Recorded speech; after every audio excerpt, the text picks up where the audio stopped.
Hi hello ನಮಸ್ಕಾರ. ನಾನು ಮಾಡೋಕೆ ಹೊರಟಿರೋದು ಪ್ಲೇನ್ ಕುಸ್ಕ.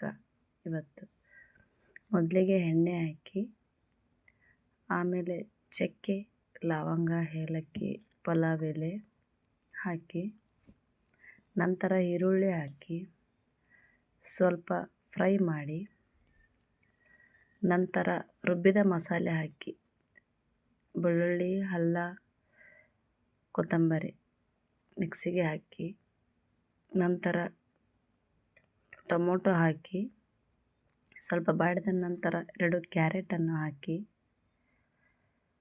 ಮತ್ತು ರುಚಿಗೆ ತಕ್ಕಷ್ಟು ಉಪ್ಪು ಸೇರಿಸಿ,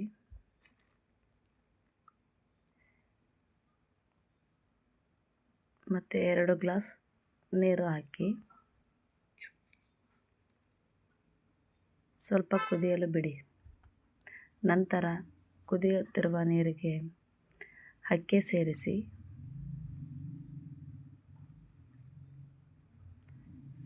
ಐದು ನಿಮಿಷ ಕುದಿಯಲು ಬಿಡಿ.